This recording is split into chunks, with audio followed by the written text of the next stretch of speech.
The ship called Horizon moved through space, its white hull gleaming against the blackness.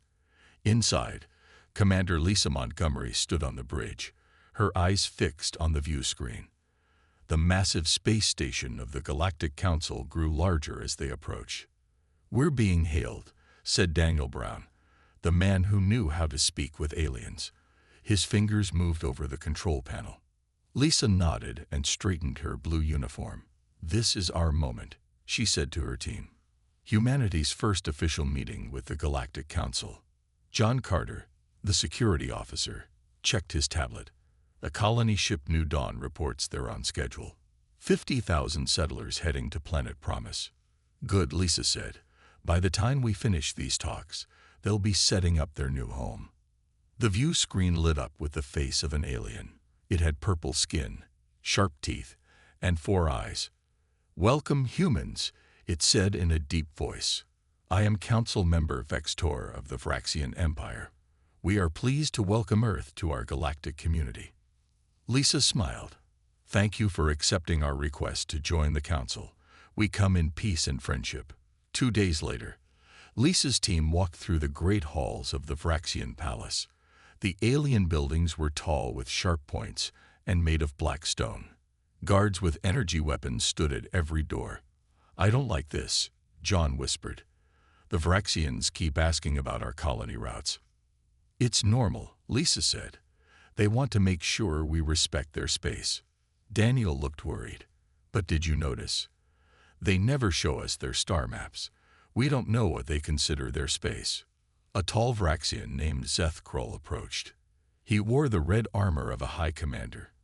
"Your people have impressive ships," he said with what might have been a smile, "especially for such a young species."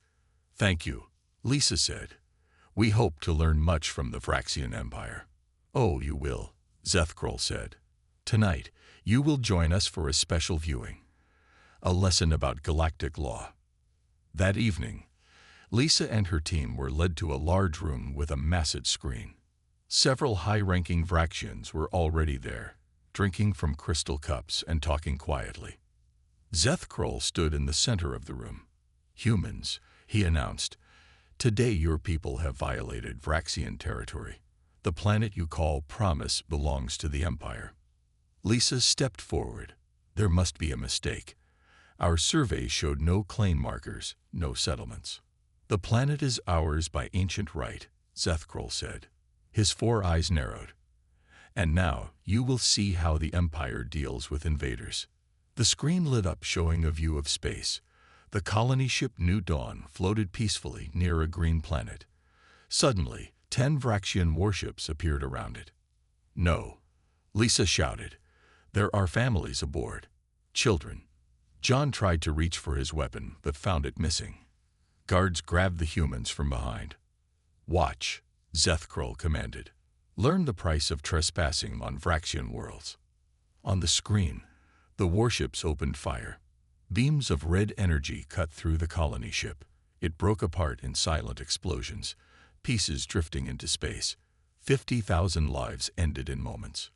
Daniel fell to his knees. "Why?" he asked. "We could have moved them." "Justice must be swift and final," Zethkrol said. "Your people will learn this lesson well." Lisa fought against the guards. "This isn't justice. This is murder." "Take them away," Zethkrol ordered. "When Earth learns its place, perhaps they will be released." As the guards dragged them from the room, Lisa caught the eye of another Vraxian who looked troubled by what had happened. He quickly looked away, but not before Lisa saw something important. Not all Vraxians approved of this massacre. "Earth won't stand for this," Lisa said as they were pushed down a hallway. "You've made a terrible mistake." Zethkrol just laughed. What can Earth do against an empire that has ruled the stars for 10,000 years? What he didn't understand was that humanity had something the Vraxians had forgotten long ago. A burning desire for justice that would soon shake the foundations of the galaxy. The colony ship New Dawn was huge. Captain Eric Summers stood by the main window and looked at the green planet below. After 6 months of travel, they had arrived at their new home, Planet Promise. "It's beautiful," said Samantha Lopez, standing beside him. She was the best plant scientist on the ship. Her job was to help Earth plants grow on this new world. "The first landing team is ready," said Kevin Hall, the security chief. He was a tall man with short hair who always checked everything twice. 20 shuttles, 400 people. They'll set up the first camp." Eric nodded. "Send them down. Tell them to be careful," but he smiled. "Tell them they're making history." On the surface of Promise, people stepped out of the shuttles onto soft grass. The air was clean and fresh. Mountains rose in the distance under a purple-blue sky. "This is perfect," Samantha said, kneeling to touch the soil. "The tests were right. We can grow food here." All around them, people were unloading equipment. Some were crying with joy. Children ran and played, feeling real wind on their faces after months in space. "I want homes set up in this valley," Eric said, pointing. "Water supply from that river. Power stations on the hills. We have 50,000 people to house." Kevin's radio buzzed. "Captain, we're getting strange readings. Some kind of ships just appeared near the New Dawn." Eric looked up at the sky, but couldn't see anything from the surface. "What ships? No one should be out here." The radio went silent for a moment. Then, "Captain, they're Vraxian warships. They're ordering us tow." The voice cut off. "Get everyone back to the shuttles now," Eric shouted. But it was too late. In space, the Vraxian ships surrounded the New Dawn. The colony ship was large, but had no weapons. It carried families, not soldiers. "This is Captain Maria Rogers of the New Dawn," a woman's voice said over the ship's communication system. "We claim no military purpose. We have children aboard. Please identify yourselves." The largest Vraxian ship moved closer. "This is Commander Vrak Tull of the Vraxian Empire. You have entered forbidden space. The penalty is death." Maria's hand shook as she pressed the emergency button. This sent a message to Earth, along with everything happening. "Please," she said. "We didn't know. We can leave immediately." "The law is clear," said Vrak Tull. "Zeth Krull has ordered your execution as a lesson to humanity." On the bridge of the New Dawn, people began to cry. Some called their families on the surface to say goodbye. Others tried to find escape pods, but there weren't enough for everyone. The first laser hit the ship's side. The New Dawn shook. Red emergency lights came on.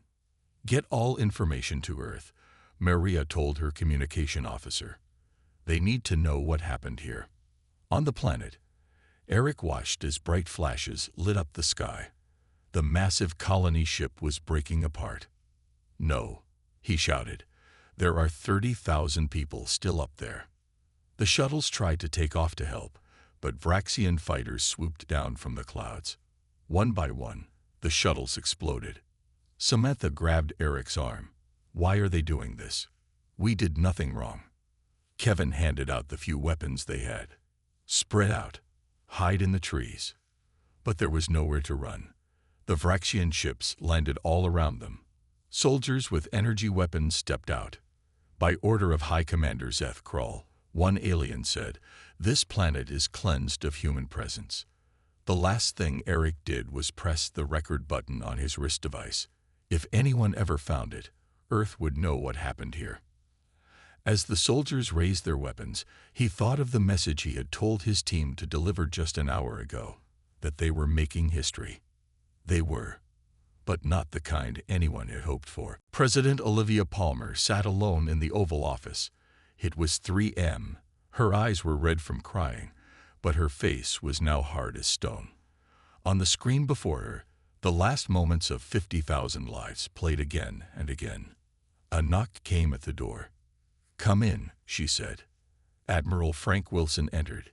He was an older man with gray hair and more medals than anyone in Earth's space forces. Tonight, he wore no medals, just a black uniform. "Madam President," he said, "the emergency meeting is ready." She nodded and stood up. "Has there been any word from Commander Montgomery's team?" "Nothing official. The Vraxians claim they're holding them for questioning." They walked quickly through the quiet White House halls. Secret Service agents stood at every corner. Their faces showed they had heard the news too. In the Situation Room, 20 people sat around a large table. Military officers, scientists, and government officials all looked up when the president entered. The Vraxian Empire has murdered 50,000 innocent people, President Palmer said without sitting down. I want options. Admiral Wilson stepped forward. Our military is not ready for a war with the Vraxians. They have thousands of ships. We have less than 100. So we do nothing, asked the president. No, said a quiet voice from the corner. A thin man with glasses stood up. I'm Dr. Alan Wright, head of Advanced Weapons Research. We've been working on something. Everyone turned to look at him. Not a weapon exactly, he continued, but a system that could give us a chance. The screens in the room changed to show technical plans. Explained it simply, Doctor, the president said. It's a way to break into their communication networks. Not to destroy, but to reveal truth, to show every being in the galaxy what they did. Before anyone could respond, an aide rushed into the room. Madam President, we've received a transmission from Commander Montgomery's team. They escaped Vraxian custody. The main screen changed to show Lisa Montgomery's face. She looked tired and had a cut on her forehead. Madam President, we're on a stolen Vraxian scout ship. Daniel and John are with me. We have critical information. The massacre wasn't ordered by the Vraxian government. It was High Commander Zeth Kral acting on his own. He's planning something bigger. How did you escape? The president asked. Lisa moved aside to show another alien on the screen. This one had blue skin, not purple. This is Kilara of the Novan species. She helped us get away. The blue alien spoke. My people have suffered under Vraxian rule for centuries. What happened to your colony was wrong. You should know that many species in the council are disgusted by this action. They just fear speaking out. Are there others who might help us? President Palmer asked. Yes, Kilara said. The Vraxians have many enemies, and even some of their own people disagree with Zeth Kral's methods. Lisa returned to the screen. We're going to try to reach Earth, but it will take time. The Vraxians are searching for us. Stay safe, Commander, the president said. And thank you. When the transmission ended, President Palmer looked around the room. The mood had changed. There was still anger, but also something new. Hope. We're not alone in this fight, she said. And we need a plan that brings justice, not just revenge. Dr. Wright raised his hand. My system could work better than we thought. If there are divisions among the Vraxians, we could target Zeth Kral specifically. Admiral Wilson nodded slowly. A surgical strike instead of all-out war. And we need to tell our people the truth, the president said. All of it. The recordings from the New Dawn. What Lisa discovered about Zeth Kral. She walked to the window and looked up at the stars. 50,000 voices have been silenced, she said quietly. But their story will shake the foundations of the galaxy. The people in the room stood up one by one. For promise, someone said. For justice, said another. Outside the White House, the sun began to rise on a changed Earth. President Palmer stood before the global communication array. This massive machine could send messages across the galaxy. No human leader had ever used it to address the entire Galactic Council before. Are we ready? She asked. The technician nodded. Yes, Madam President. Every species in the Council will receive this. She took a deep breath. Begin transmission. The red light came on. Billions of beings across thousands of worlds would now see her face and hear her words. I am President Olivia Palmer of Earth, she said. 3 days ago, 50,000 humans, families seeking a new home, were killed without warning by Vraxian forces. I show you now the truth of what happened. The video from the New Dawn played. The peaceful colony ship. The sudden attack. The final messages of the dying. Humanity seeks justice, not revenge. President Palmer continued. We ask the galaxy, who will stand with us? She ended with a simple request. Contact Earth if you believe in justice. For 2 days, nothing happened. Then the messages began to arrive. The first came from the Kilari, a species with advanced technology, but no weapons. We cannot fight, their leader said, but we offer our shield systems to protect your ships. Next came the Morrigan, warriors with scaled skin and 4 arms. The Vraxians took our homeworld a century ago. Their war chief growled, "Our battle fleet is yours to command." Most surprising was the Soma Collective, beings of pure energy who rarely spoke to physical creatures. "We will disrupt Vraxian communications," they hummed. "Their secrets will be exposed." Admiral Wilson looked at the growing list of allies. "It's not enough to defeat the entire empire," he said, "but it might be enough to target Zethkral." Meanwhile, Lisa Montgomery's stolen ship traveled through dangerous space. Daniel Brown studied Vraxian language files while John Carter checked their weapons. "Something's following us," John said, looking at the scanner. Lisa rushed to the control panel. "Vraxian ship." "I don't think so. Different design." A voice came through their communication system. "Human vessel. I wish to speak with you. I bring information." They let the ship dock with theirs. The airlock opened, and a Vraxian stepped through. Everyone raised their weapons. "I am Kexanar," the Vraxian said, raising his hands. "I serve the true Vraxian government, not Zethkral." "Why should we trust you?" Lisa asked. "Because I bring proof." He held out a small device. "This contains Zethkral's secret orders. The massacre was not approved by our council. He plans to use human anger to start a war, then take control of our empire during the chaos." Daniel studied the alien's face. "He's telling the truth," he said. "Their eye movements show when they lie. He believes what he's saying." Lisa looked at the information. "This changes everything. We need to get this to Earth." "There's more," Kexnar said. "Many in the Vraxian government oppose Zethkral but fear speaking out. If you could reach them, show them this evidence." "A diplomatic mission?" Lisa asked. "Back to the planet where we were just prisoners." Kexnar nodded. "It is dangerous, yes, but it could end this without more bloodshed. On Earth, Dr. Wright showed President Palmer his completed system. We call it the Truth Beacon," he said.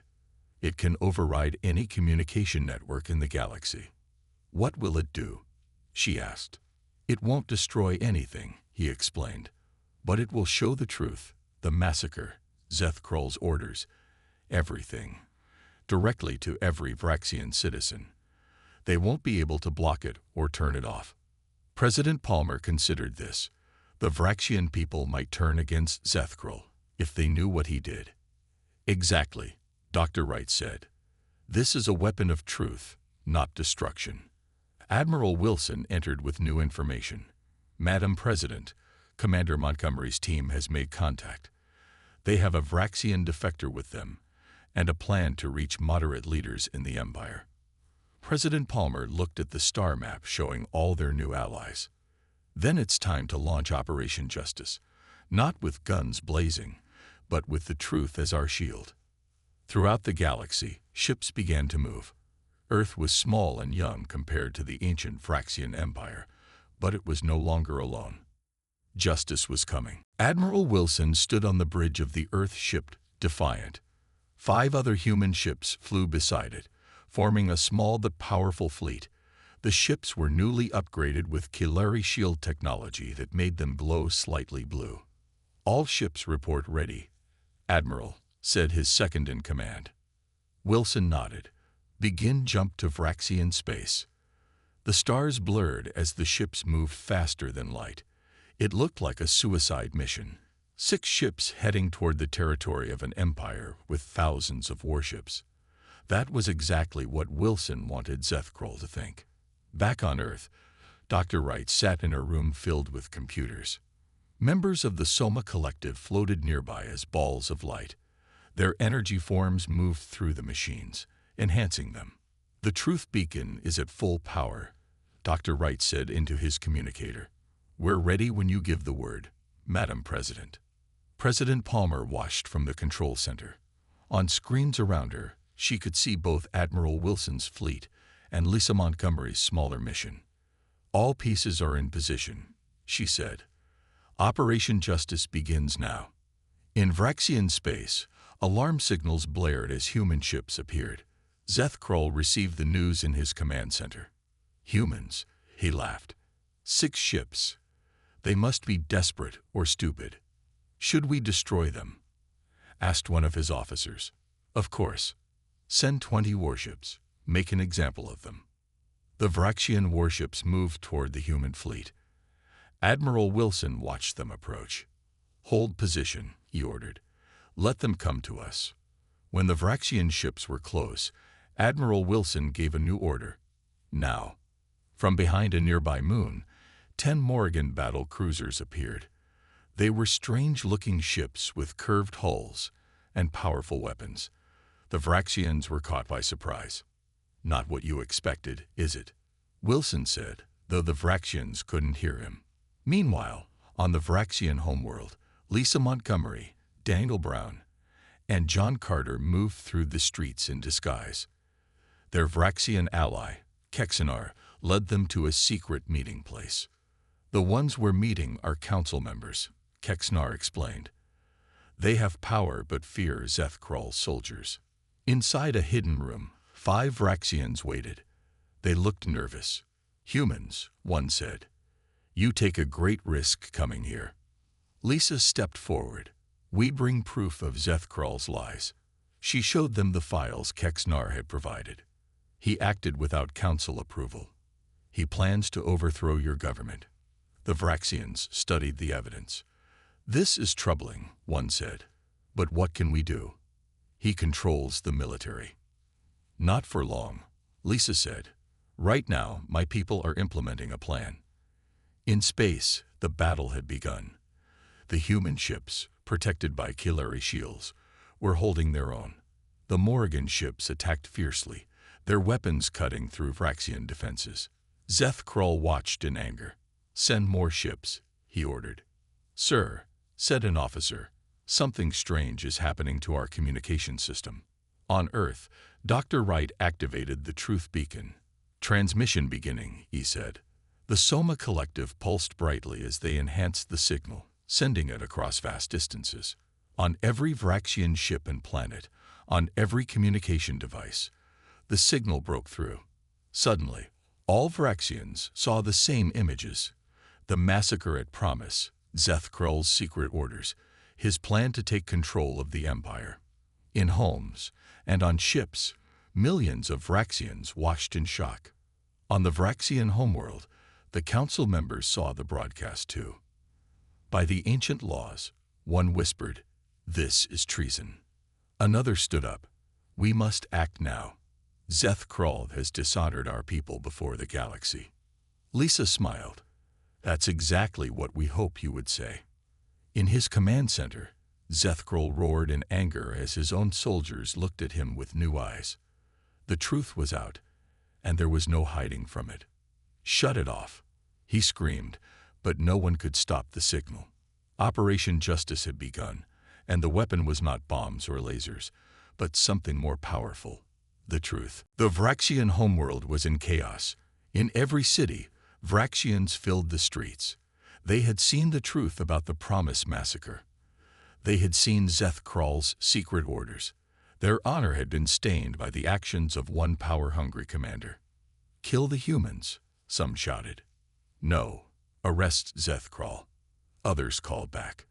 The Vraxian High Council gathered in their great hall. The oldest member stood and raised his hands for silence. "For 10,000 years, the Vraxian Empire has followed our ancient code," he said. "We fight with honor. We do not murder the innocent. Zeth Krull has broken this code." Another council member stood. "But they are humans, new to the stars. They must learn their place." "And what place is that?" asked Lisa Montgomery, who had been invited to speak. She walked to the center of the hall with Daniel Brown and John Carter beside her. "Is Earth's place to bow before those who murder our children?" Is that what your ancient code teaches? The hall went quiet. Humans seek justice under law. Lisa continued. Not revenge, not destruction. If you truly value honor, prove it now. The council voted. The decision was made. Zethkrol is hereby stripped of rank. The oldest member declared. He will be arrested and tried for his crimes against both humanity and the Vraxian Code. But Zethkrol would not surrender easily. When soldiers came to arrest him, he escaped with his most loyal followers to a fortress hidden in the mountains. The old fools have been tricked by human lies, Zethkrol told his soldiers. We will regroup and take back control. His communication officer looked up in fear. Sir, we have detected ships entering orbit. Human ships and Morgan ships. In space, Admiral Wilson's fleet had broken through the Vraxian defenses, not by destroying ships, but because many Vraxian captains had turned against Zethkrol after seeing the Truth Beacon's message. We have the fortress location, Admiral Wilson said, but this needs to be precise. No civilian casualties. The Morgan war chief growled in agreement. Targeted strike only. The guilty must pay, not the innocent. On Earth, President Palmer watched the operation unfold. Remember, she told her commanders, we're not there for revenge. We're there for justice. A small team prepared to land near the fortress. Lisa Montgomery insisted on joining them. This began with me, she said. I need to see it end. The team included John Carter, Special Forces from Earth, and loyal Vraxian soldiers. They'd moved through the mountains as night fell, approaching the fortress from all sides. Inside, Zethkrol prepared for a last stand. If I fall, I take the humans with me, he said, activating a powerful bomb. This will destroy everything for miles. The attack began at dawn. Human and Vraxian soldiers moved together, disabling defenses and entering the fortress. They met fierce resistance but pushed forward room by room. Lisa and John found themselves in a long hallway leading to the command center. Suddenly, Zethkrol himself appeared, holding a weapon. You, he snarled at Lisa. This is all because of you. He fired. John pushed Lisa aside and took the hit in his shoulder. Lisa raised her own weapon and had a clear shot at Zethkrol's heart. For a moment, she thought of the 50,000 humans who had died. How easy it would be to pull the trigger. Do it, Zethkrol taunted. Show your true nature, human. Take revenge. Instead, Lisa lowered her weapon. No, you will face justice. You will stand trial before the galaxy. Before Zethkrol could respond, Vraxian soldiers appeared behind him. Their leader stepped forward. High Commander Zethkrol, he said formally, by order of the Vraxian Council, you are under arrest for crimes against the Empire and against humanity. As they took him away, Lisa helped John to his feet. Are you okay? She asked. He nodded, holding his wounded shoulder. We did it. Not with hatred, but with justice. Lisa looked around at the humans and Vraxians working together. This is just the beginning, she said. Now we have to build something better from all this pain. The bomb was found and disabled. The fortress secured. As the sun rose higher, news spread across the galaxy. Zethkrol had been captured, not killed. Humanity had chosen justice over revenge. 1 year had passed since the day 50,000 humans died on planet Promise. Today, representatives from every species in the galaxy gathered in the Great Hall of the Galactic Council. The room was larger than any building on Earth, with seats for hundreds of different alien species. At the center stood a new monument. It was a simple stone pillar with water flowing down its sides. On it were carved the words, "For the Promise 50,000. May justice always prevail." Lisa Montgomery stood near the monument in her new uniform. She was now Earth's official ambassador to the Galactic Council. Daniel Brown stood beside her, fully recovered from his injuries during the mission to capture Zethkrol. It's hard to believe how much has changed in a year, Daniel said quietly. Lisa nodded. From nearly going to war to this moment of peace. The head of the council, A Vraxian elder named Vorkul raised his hands for silence. The buzzing, clicking, and humming of hundreds of different alien languages fell quiet. Today we remember a great tragedy, Vorkul said. The unjust killing of 50,000 humans on the world called Promise. Today we also celebrate that justice was done. In a special section sat Seth Krull. He wore simple gray clothes and chains on his wrists. His trial had lasted 3 months. Every piece of evidence was examined. In the end, he and 26 others were found guilty and sentenced to life imprisonment. Let all species remember, Vorkul continued, true strength is not in destruction, but in justice. The humans taught us this. President Palmer stepped forward. She had traveled from Earth for this ceremony. 1 year ago, humanity faced a choice, she said. We could seek revenge, or we could seek justice. Revenge would have led to more deaths, more pain, more hatred. Justice led us here, to this moment of healing. She turned to look at the Vraxian delegation. We do not blame an entire species for the actions of a few. Instead, we seek to build new bonds between our peoples. The Vraxian leader bowed his head in respect. The Empire will carry this shame for generations, but we will also carry the lesson. And we thank humanity for showing us a better path. After the speeches, it was time for the most important part of the ceremony. A ship landed outside the Great Hall. From it stepped the first new colonists for Planet Promise. There were 100 of them, led by Captain Samantha Lobus, one of the few survivors from the original mission. The planet had been officially given to Earth. No one had lived there since the massacre. Now, life would return. We name our first city Justice, Samantha announced, and we plant these trees in memory of those we lost. She and the others each carried a small tree. They planted them in special soil brought from Earth. These trees would grow for thousands of years, a living memorial.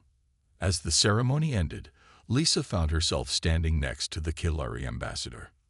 You know, the blue-skinned alien said, many species thought humans would seek revenge.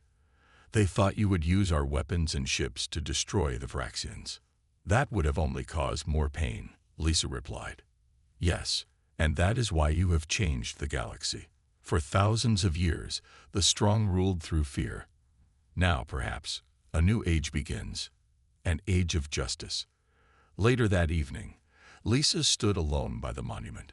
She touched the stone and thought of all the lives lost and all the lives saved by the choices they had made. A young Vraxian approached her.